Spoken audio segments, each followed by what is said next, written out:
Mummy હવે પપ્પાને કે આપણે કેટલા સમયથી બહાર ફરવા નથી ગયા ને, તો હવે બહાર ફરવા જવું છે આપણે. કેમ ફરવા જવું છે? તને ખબર નથી તાર પપ્પાને કેટલું ધંધામાં નુકસાન થયું છે?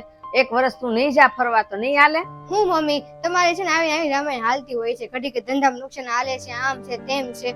ફરવા જવાને તેમાં કેટલા પૈસા વપરાય, એટલા બધા થોડી વપરાય છે પૈસા. કેમ આપણે બધા ફરવા જાવી તો 50,000 નો થઈ જાય? 50,000 શું કઈ નાની રકમ છે?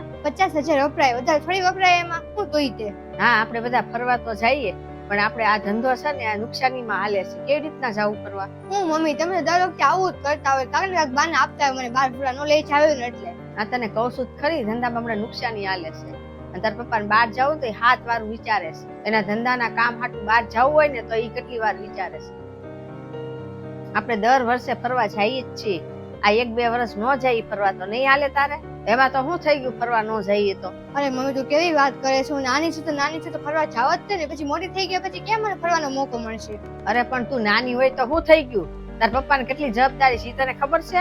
એને ઘરનું કેટલું સંભાળવાનું હોય, ઘરની કેટલી જવાબદારી હોય, માથે રાખી હોય, એ બધું તો કરવાનું ને. એટલે અમારે કઈ જવાબદારી જ નથી એમ? અમે એમને રેખાડીએ છીએ, આ ઘરમાં અમારે કઈ જવાબદારી જ નથી, તો એમ કેવા માંગે છો? તું હજી નાની છો, તારે જવાબદારી ન હોય. અમે મોટા સેવીએ છીએ, અમારી જવાબદારી હોય બધી. તારી માથે જવાબદારી હોય અને ધંધામાં ખોટ હાલતી હોય તો તું એમ કે હાલો ફરવા જઈએ. આખું વર્ષ હું ઘરે જ રહી છું મમ્મી, ઘરે બેઠા બેઠા હું કંટાળી ગઈ છું. મારે કાંઈક બહાર તો નીકળવું ને, તાર તો ટેવ પડી ગઈ છે આખું વર્ષ આખી જિંદગી તારે છે ને ઘરમાં જ રહેવાનું. મને ટેવ નથી પડી, મારે બહાર જવું છે, હરવું છે, ફરવું છે. અને તમારે નવા બાના આપવા છે કે બહાર નથી જવાનું, આમ છે તેમ છે. હું કંટાળી ગઈ છું આ ઘરમાં રહીને મમ્મી. આપણે ઘરમાં સારું હતું, આપણે ધંધો વ્યવસ્થિત હાલતો તો, હરખો હાલતો તો આપણે વર્ષમાં 2-3 વાર ફરવા જતા હતા. તો અમે કઈ તને કહેતા હતા? ના પાડતા હતા? જતા હતા ને?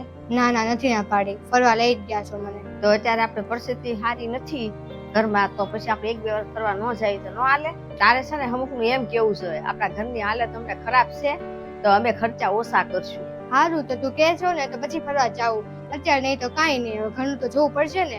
હું તને કહીશ અત્યારે તું મને લઈ જવાની છો ને, પપ્પા નથી લઈ જવાના, પછી જાવ બીજું હું. તો પછી તું એકવાર જવાબદારી લે તો તને ખબર પડે કે પપ્પા કેમ બધું ઘરમાં હેન્ડલ કરે છે. આવી રીતના છે ને બધી વાત સમજાય અને જીદ ન કરાય. અત્યાર સુધી તે કે જેમ કીધું છે ને એમ અમે કર્યું છે. જેટલા પૈસા માંગ્યા ને એટલા અમે તને દીધા છે. તને અમે નથી આપ્યા પૈસા? તારે જે કરવું તું ને એ અમે બધું તને કરવા દીધું છે. તારી બધી માંગ પૂરી કરી છે, અમે નથી કરી પૂરી? હા આપ્યા છે ને. હું જ્યાં કોણ ત્યાં તમે ફરવા લઈ ગયા છો, બધું તમે મને અપાયું છે, કાંઈ બાકી નથી રહી ગયું. પણ આ વખતે છે ને તમે ફરવા લઈ ગયા ને એટલે હું ગુસ્સામાં આવીને થોડું બોલી ગઈ. તો તારે સમજવું જોઈએ ને કે ઘરમાં આપણી હાલત કેવી હાલે છે.